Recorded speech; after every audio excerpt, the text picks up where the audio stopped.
So I'm going to begin today with a reading. It's actually from a progressive Christian blogger. His name is Mark Sandlin. And the title of this blog post is, "The Resurrection is Real, but Not How You Think It Is." Okay. He says, "Did the resurrection really happen? I don't know. Comforting, huh? I know I'm supposed to believe it happened. I'm supposed to have that kind of faith. But am I supposed to believe in a bodily resurrection or a spiritual resurrection? Which gospel account do I believe? Because they are different." Amazingly brilliant believers have argued those questions for a very long time and come to no agreement. So resurrection? I don't know. As my theology professor, Dr. Tupper, was given to saying, if there had been a video camera there that first Easter morning, I don't think it would have recorded Jesus walking out of the tomb. The reality is, if anyone tells you they know what happened that first Easter morning, they are wrong, because no one knows. Even the biblical reports of what happened are secondhand stories. No one saw it. They were told about it. However, what I am most certain of is that there were a group of disciples who came to believe in Jesus' resurrection, but it was not a fully flesh and blood resurrection. They are careful to share their reports of Jesus appearing in ways flesh and blood people particularly just don't appear. He appeared in the midst of them in locked rooms, and he vanished when they recognized him. People who, when Jesus was crucified by the ruling government, fled and hid for fear of their lives, they had something remarkable happen. They were changed. Very quickly, they moved from fear and trembling to proclaiming and evangelizing, almost too quickly, as if something transformed them from what they once were to what they'd become. They moved from fearing for their lives to risking their lives in a very short time. Something transformative happened. I submit that that is the story of life. Life is about transformation. The elements that make life possible happen because of the death of a star. Life begins with an ending. Our own bodies survive by killing off and replacing some 100,000 cells per second. We are literally dying to live. The food we eat to survive begins with the death of an animal or the ending of a seed. Life is about transformation.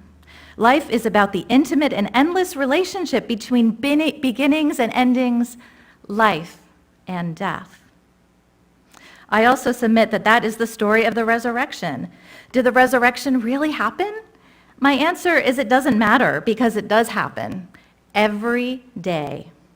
Life is full of endings, the death, the finishing of something. When you think about it, the things that scare us, disappoint us, bother us, and sometimes offend us the most are not actually those things themselves, but rather it's partly about how those things represent an ending to us. And our human instinct is to react negatively to endings. Endings seem so final. Some of these endings, these deaths, are the obvious ones. We lose loved ones, an important relationship ends. An institution that was significant to us closes its doors. A building where we worked is boarded up.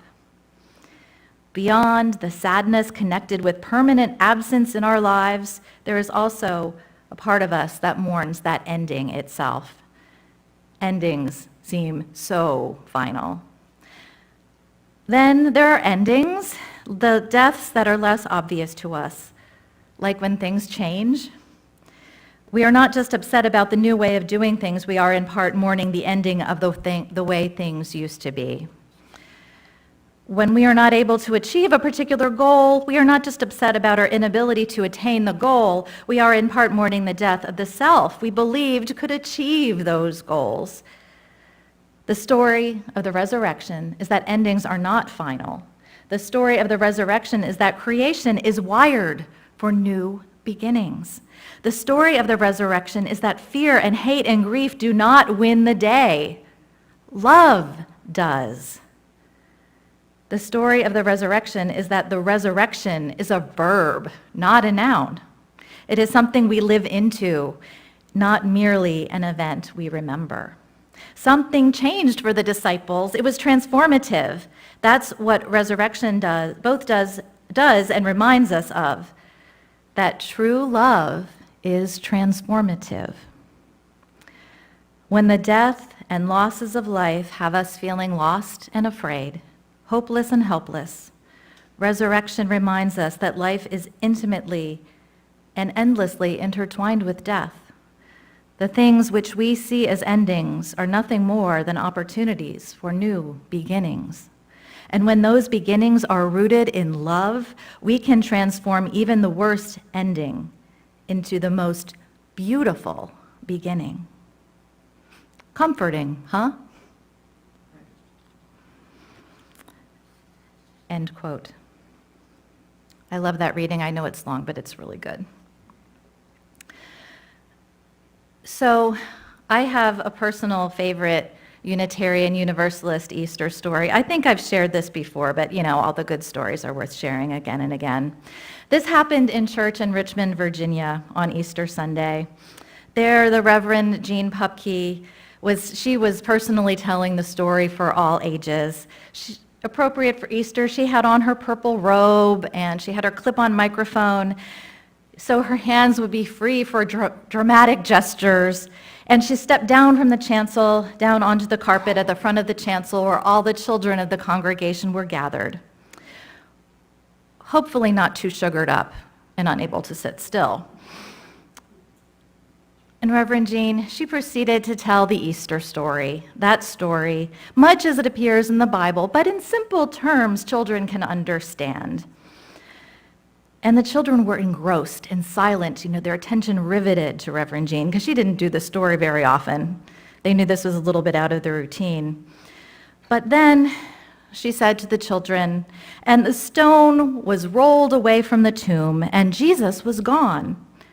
Now, some people believe that Jesus' whole body went up to the sky, to a place called heaven. And then the rapt attention of the children was interrupted as a child's voice loudly proclaimed, so the whole congregation could hear. He proclaimed, "But how?" And of course, we immediately knew that that was a true Unitarian Universalist child. Unfortunately, it was a really big can of worms to open, so Reverend Jean did not answer that question. There is a limit on time in the service to unpack all of that. So she went on and completed the story, question unanswered. But as Unitarian Universalists, I think we are the people of the but how, right? And that's our relationship that many of us here have with Easter, especially with the biblical Easter story, but how? And digging into it further, even beyond the but how of the story, there are things I find really problematic with it. The idea that God advocates and approves and perpetuates earthly suffering of his own child nonetheless for some greater purpose, that doesn't, sit well with me.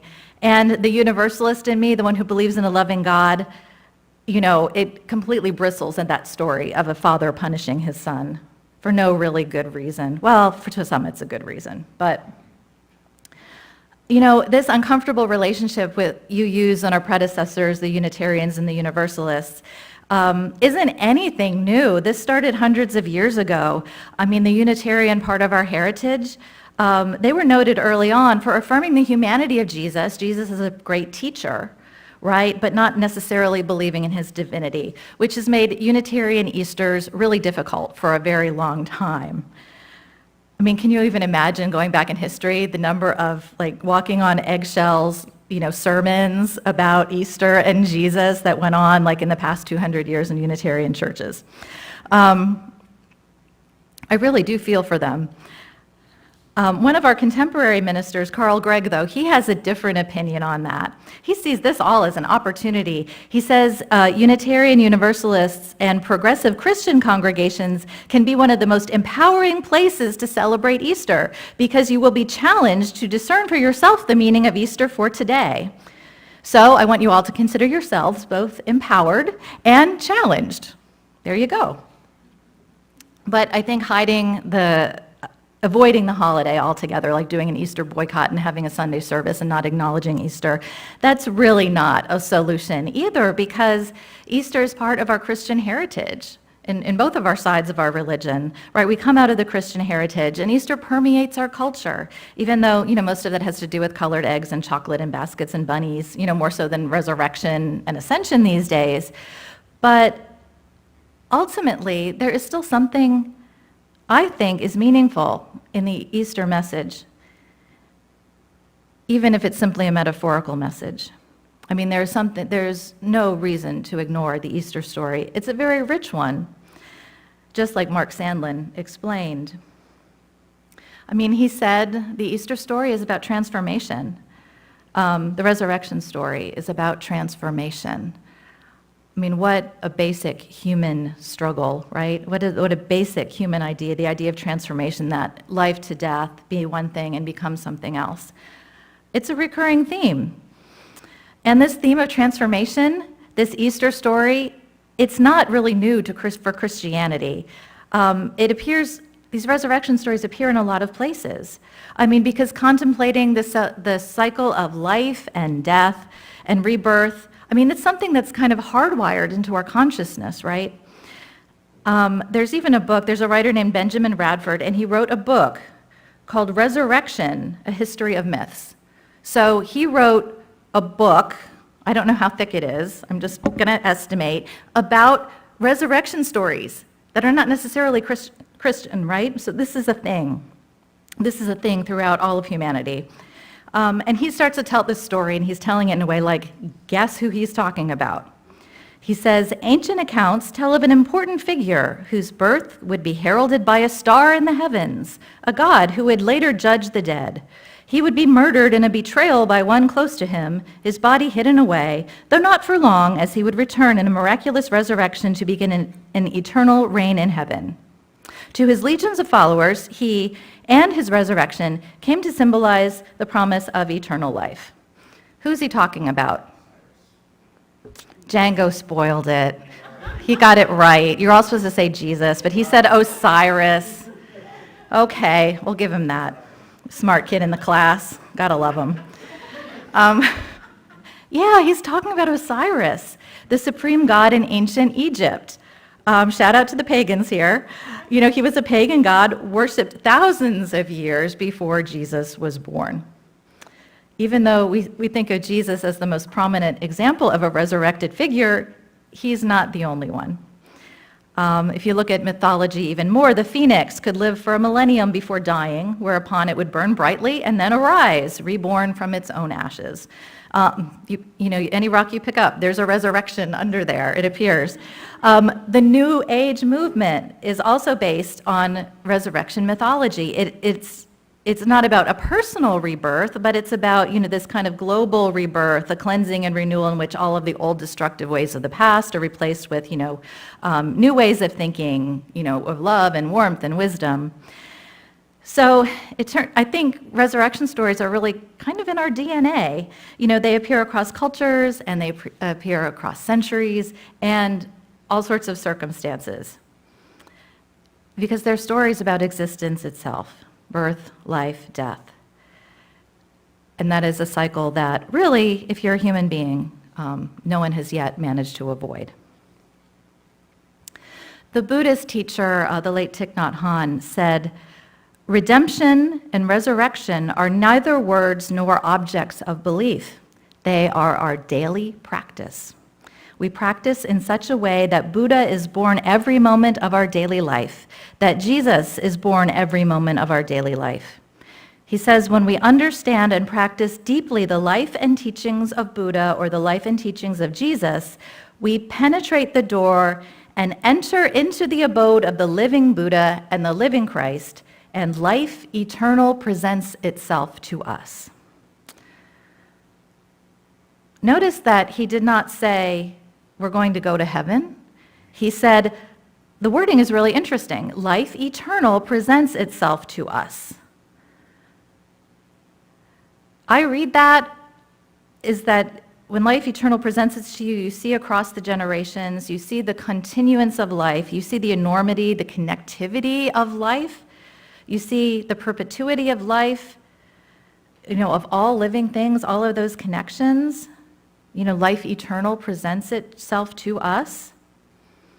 And that is, of course, unless we do anything to mess up this unending cycle of birth, life, death, and rebirth. And because we are this inextricable part of this cycle of constantly changing conditions, and going back to the words of Mark Sandlin, the things which we see as endings are nothing but opportunities for new beginnings. And like he said, and when those beginnings are rooted in love, we can transform even the worst ending into the most beautiful beginning. And I'm going to end today with a poem from the Reverend Nate Walker.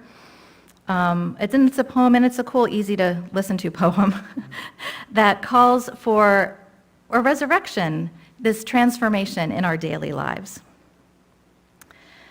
He says, "The question is not what happens when we die. Nobody really knows. The real question is, what happens when we stop living? The stoicism we face on a daily basis is a symptom of a larger illness called dually dulled life. Our lives can be hypnotized by the monotonous commutes multiplied by the flickering fluorescent light that falls upon the micromanaging boss who thinks everything you do in your cubicle is an extension of his or her power. Who here is dying a slow and numbing death? There's no time to be lulled by monotony. There's no time to be blaming other people for our own feelings. If you don't like it, change it. There's no time for crying or complaining or gossiping or clinging to that fashionable grudge bag. No, it is time to wake up, to rise up, and to carry ourselves into a day worth living. Let us live one day, this day, with passion and a sense of collective synergy. Let us live one day, this day, by asking questions that truly challenge us and make us feel alive. For today's question is not what happens when we die, it is what happens when we stop living. May it be so. Blessed be, and amen.